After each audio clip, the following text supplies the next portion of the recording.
What's up, guys? Welcome back to the doctor's office. I am Dr. K. Ray Knight, here to give you a proper diagnosis and prognosis and everything comics and comic book characters. Mad Cave is competing. And I say that a lot, but from the stories that I've read, I haven't found anything bad. And so they just actually started another one. It's called Blue Palo Verde. Nasty work. So this one I'm very interested in. Just to start, I really like the artwork. Mad Cave has some really interesting artists that they have over there. The artwork is absolutely fantastic. I do love the range in storytelling. This one seems like we're going to be diving into a cult, and it's like one of those cults that you find in a small town. And it takes place in a town called Promise.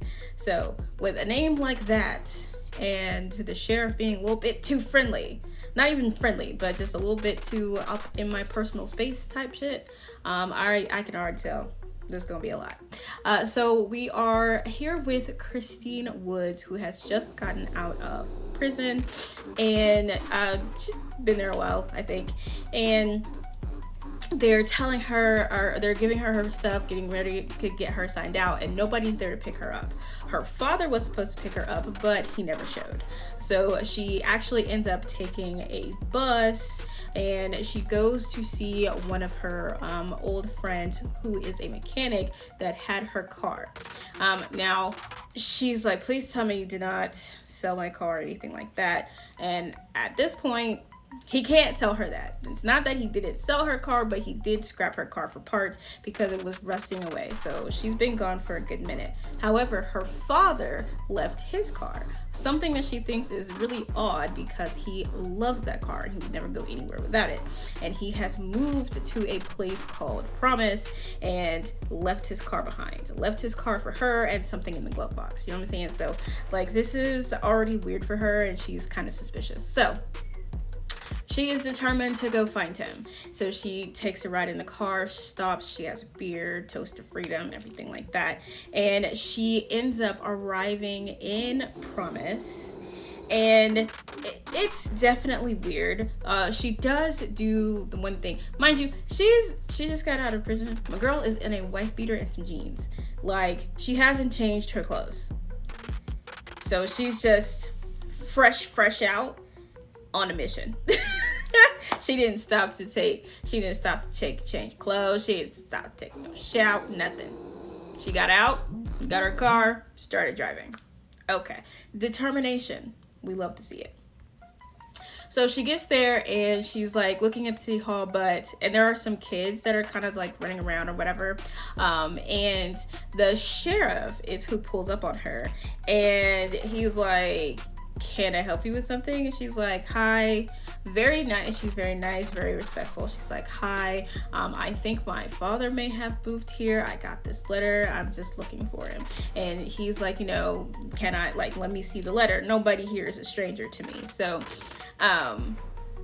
he takes the letter and notices that she is from prison.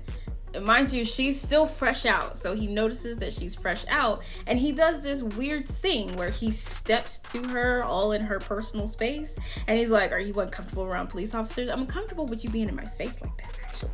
So he says that the City Hall is closed, and that, and she's like, I'm not in any trouble or anything like that. I just want to find my dad. And it's kind of like he gives her the permission, but he tells her that she cannot stay. Like, there's no room in the inn. Get your ass out. Type thing. So she ends up going to a doctor who her father knows, and he passes up one of the patients who's perfectly fine with it, to speak to her, and she starts asking about her dad. And he's like, well, why don't you write a note and I'll give it to your dad, and if your dad wants to see you, then that can be arranged. And she's like, I feel like it would be easier for him to just see me. And he's like, well, me and him are really close. We know each other really well.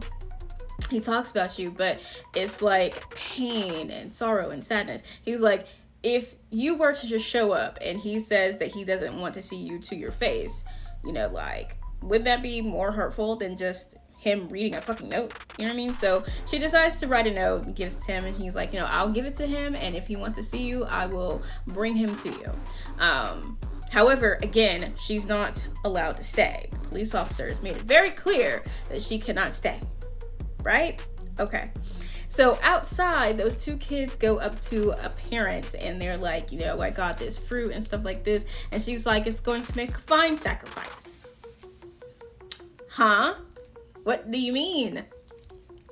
And so she starts thinking to herself, like, this is already weird. And so she's in her car and she's like, okay, so he said that everybody's going to be there. Mind you, he started talking to her about this festival, that everybody was going to be at the festival. The sheriff started talking to her about this festival. Everybody was going to be at the festival. And she obviously didn't know about the festival because she doesn't live there. So she decides to go to the festival and she's like, damn, everybody actually is here. Wild. So she notices the behavior between people. Somebody says, I have this gift, or I have this plate for you, I give it to you, and then the person who's accepting it says, this is a fine gift. When one of the kids offers her something and she's supposed to take it and say, this is a fine gift, she doesn't take it. A woman next to her decides to take it and says, this is a fine gift, and she's actually trying to communicate with Christine because she's like, obviously she's an outsider, so she's making it very obvious that she doesn't fucking belong here and it's going to get her into trouble. So that lady's trying to help her. She does, however, end up seeing her father, and her father is receiving all of this food, which is super weird, right? Like, why is he's the only one sitting at a table and he's receiving all of this food? So this is very odd. Okay. Meanwhile, at the front, there is this guy there's this person who's like in this mask, talking about, oh mother, and there's two people, there's an eagle that they're like literally about to sacrifice in there. She's like, what the fuck?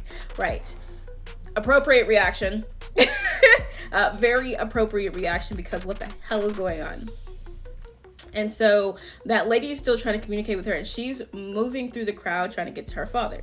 So her father is standing close to the front with another person, and it looks like they're about to like kind of push him towards the front.